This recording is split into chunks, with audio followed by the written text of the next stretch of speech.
Alright guys, I just got out of seeing literally 15 minutes ago Mission Impossible: The Final Reckoning, directed once again by McHugh or Christopher McQuarrie, starring Tom Cruise, Simon Pegg, Haley Atwell, and a bunch of other people. But let me show you something. So my IMAX gave away this cool ass fucking poster. So it's a little homage to the first Mission Impossible ever. This is pretty cool. Everything has led to this.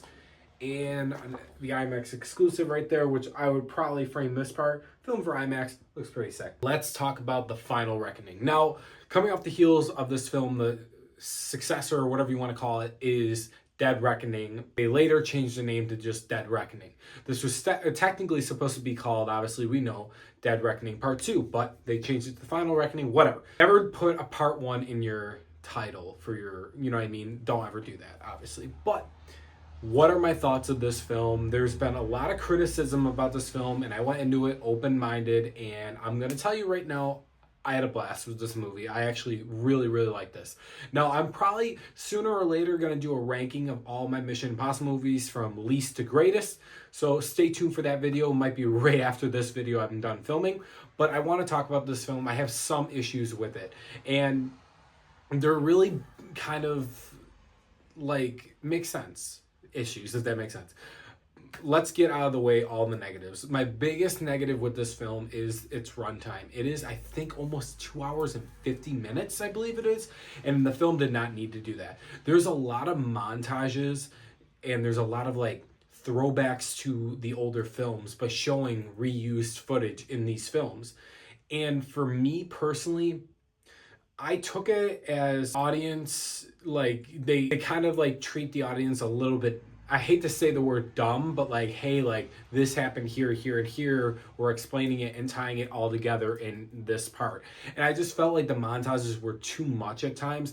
And the film's pacing in the first act specifically did drag a lot. I noticed that while I was watching it. I was glued to the screen. I was very happy with what I was seeing, but I felt the runtime a lot throughout this film. And that is probably my biggest complaint with the movie.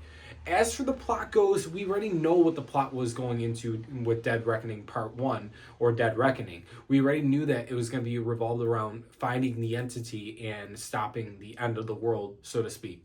And I'm not going to lie, as old and cliche as the topic of AI and what AI can do in the real world, I'm fine with it. I knew what I was getting going into it. I didn't expect this extravaganza film like that's gonna be so unique, so clever, or anything like that. It's a Mission Impossible movie, and I really, going into it knowing what to expect in that sense, I think I had even more of a better time.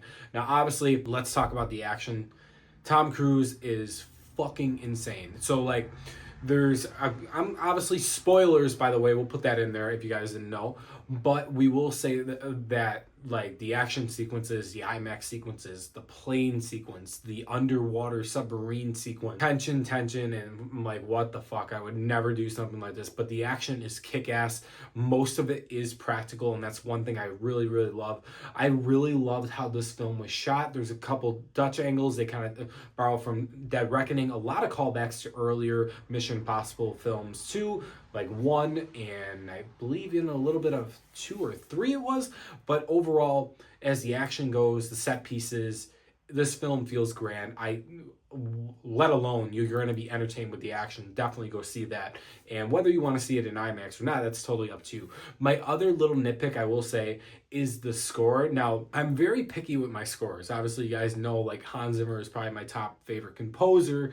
Right under that is Ludwig Göransson.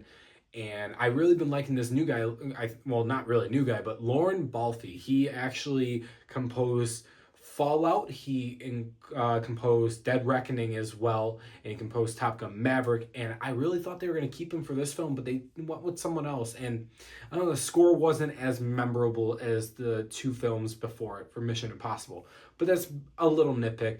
But as for the plot goes, it is a part 2 of Dead Reckoning, right? Now, there are some things that really happen in this film. Unfortunately, I love Ving Rhames as Luther, and unfortunately he dies in the film and stuff like that, so that is what it is. But with the climax of this film, they don't have to end this franchise.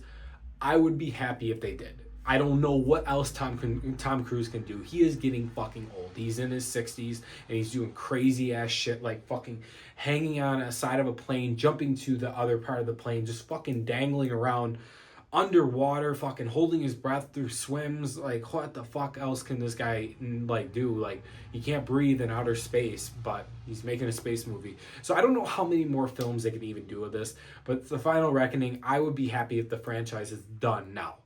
But with that being said, the ending is he saves the day, which we knew that these missions are actually possible. And I will say, though, I was very satisfied with the ending to this film. And I really did like what was the the 3-part structure with the first act, second act, and third act. All the build up, the tension, the emotions that I felt throughout the film, they really hit hard at all 3 spots. And I will definitely buy this on 4K. I own all the Mission Impossibles on 4K, and this is another must buy. But I recommend you guys definitely going to check this out in theaters this weekend. I really, really did enjoy it, except an extensive runtime that definitely could have chopped off 15 minutes and the film would have been even better, and just a score. And obviously, guys, just know what you're getting when you're going into the plot of this film. You saw Dead Reckoning Part 1. You're going to know where they're picking up from. You got the hidden key, and they're going to go find the entity. And I really like movies like that, mission movies type that, like kind of like a, I don't know, like a treasure type vibe, but like a journey type movie, like going from place to place. I love these Mission Impossible movies, and I'm really happy with this film. And I think Tom Cruise and Christopher McQuarrie did a great job with this. But I do recommend you guys going to see this film. I liked it. I really had fun with it. I might even go see it again eventually. We'll see, but I will definitely buy it on 4K. Thanks for watching, guys. Subscribe for more. I'll see you guys real soon.